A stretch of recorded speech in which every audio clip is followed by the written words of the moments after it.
Hi, ഞാൻ doctor വീണ സാബു.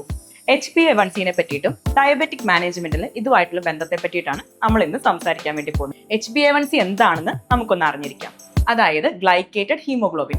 നമ്മുടെ ബ്ലഡിന് red colour കൊടുക്കുന്ന RBCയിലെ ഒരു പ്രോട്ടീനാണ് ഹീമോഗ്ലോബിൻ. ആ ഹീമോഗ്ലോബിന് നമ്മുടെ രക്തത്തിലുള്ള ഗ്ലൂക്കോസുമായിട്ട് ഒട്ടിപ്പിടിച്ചിരിക്കാനുള്ള ഒരു ടെൻഡൻസി ഉണ്ട്.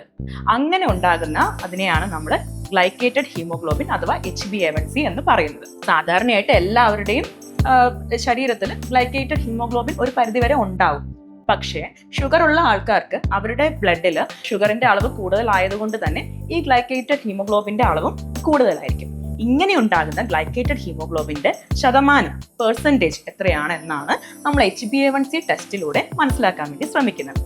ഒരു തവണ ഈ ഗ്ലൂക്കോസ് വന്ന് ഹീമോഗ്ലോബിനിൽ ഒട്ടിപ്പിടിച്ചു കഴിഞ്ഞാൽ ആ RBC ചത്തുപോകുന്നത് വരെ ആ കോമ്പൗണ്ട് അങ്ങനെ തന്നെ ഉണ്ടാവും. RBCയുടെ ലൈഫ് സ്പാൻ ആയിട്ടുള്ള 120 days, അതായത് ഒരു 3-4 മാസം വരെയാണ് നമ്മൾ HbA1c ടെസ്റ്റ് ചെയ്യാൻ വേണ്ടിയിട്ടായിട്ട് പറയുന്ന ആ ഡ്യൂറേഷൻ ആയിട്ട് എടുക്കുന്നത്. നിങ്ങൾ ചോദിക്കും, നമുക്ക് ഫാസ്റ്റിംഗ് ബ്ലഡ് ഷുഗർ നോക്കുന്നുണ്ടല്ലോ, അപ്പം ഇതിന്റെ ഒരു ആവറേജ് എന്ന് പറയുമ്പോൾ 3 മാസത്തെ ആവറേജ് എന്ന് പറയുന്നത് ആണെങ്കിൽ ഫാസ്റ്റിംഗ് ബ്ലഡ് ഷുഗർ തന്നെ നോക്കിയാൽ പോരെ? ഈ 3 മാസവും നമ്മൾ നോക്കിയാൽ നമുക്ക് ഏകദേശം ഒരു ഐഡിയ കിട്ടുമല്ലോ എന്ന് നിങ്ങൾ ചോദിച്ചേക്കാം. പക്ഷെ അങ്ങനെയല്ല. ഫാസ്റ്റിംഗ് ബ്ലഡ് ഷുഗറും PPBS-ഉമായിട്ട് നിങ്ങൾ കാണാൻ വേണ്ടി വരുമ്പം അത് നിങ്ങളുടെ ശരീരത്തിൽ ആ ഇൻസ്റ്റന്റിൽ ഉണ്ടാകുന്ന ബ്ലഡ് ഷുഗറിന്റെ ലെവൽ എത്രയാണോ അതാണ് നമുക്ക് അത് വഴിയിട്ട് അറിയാൻ വേണ്ടി പറ്റുന്നത്. പക്ഷേ അത് മാത്രമല്ലല്ലോ, 24 മണിക്കൂറുണ്ട്. അതിൽ നിങ്ങൾ ജസ്റ്റ് ആ ഒരു ഫ്രാക്ഷൻ ഓഫ് മിനിറ്റിൽ എടുക്കുന്ന ആ ഒരു രക്തത്തിലെ ഉള്ള അളവാണ് FBS-ഉം PPBS-ഉം ആയിട്ട് നമുക്ക് കിട്ടുന്നത്. അതല്ലാതെ മറ്റാ ദിവസത്തിന്റെ ബാക്കി സമയങ്ങളിൽ എത്രമാത്രമാണ് ശരീരത്തിന്റെ ഷുഗറിന്റെ അളവെന്ന് നമുക്ക് പറയാൻ പറ്റില്ല.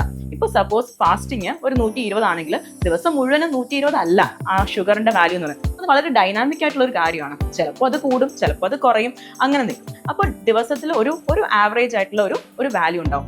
എന്നാൽ അത് നമുക്ക് ഈ ഒരു ഫാസ്റ്റിംഗ് FBS-ഉം PPBS-ഉം മാത്രം വെച്ചിട്ട് ഈ ആവറേജ് വാല്യൂ എത്രയാണെന്ന് നമുക്ക് കണ്ടുപിടിക്കാൻ കുറച്ച് ബുദ്ധിമുട്ടാണ്. അതുകൊണ്ടാണ് നമ്മൾ ഇതുപോലെ 3-4 മാസം കൂടുന്ന സമയത്ത് HbA1cയുടെ ആ പെർസെൻറ്റേജ് എത്രയാണെന്നും അതുപോലെ എസ്റ്റിമേറ്റഡ് ആവറേജ് ഗ്ലൂക്കോസ് എത്രയാണെന്നും നമ്മൾ കണ്ടുപിടിക്കാനായിട്ട് ശ്രമിക്കുന്നത്. സാധാരണയായിട്ട് നോർമലായിട്ട് ഞാൻ പറഞ്ഞല്ലോ, ഹീമോഗ്ലോബിനുമായിട്ട് എന്താണെങ്കിലും നോർമലി ഒരു ബോണ്ടിങ് ഉണ്ടാവും. അപ്പൊ നോർമലി 5.6% താഴെ വരുന്നത് നോർമലാണ്. പക്ഷേ 5.7 തൊട്ട് 6.4% വരെയുള്ള HbA1cന്റെ ലെവലിൽ നമ്മൾ പ്രീ ഡയബറ്റിക് എന്നാണെന്ന് പറയും. അതിന്റെ മുകളിലേക്ക് 6.4ന്റെ മുകളിലേക്ക് വരുമ്പോഴാണ് നമ്മൾ അതിനെ ഡയബറ്റീസിന്റെ കാറ്റഗറിയിലേക്ക് പെടുത്തുന്നത്.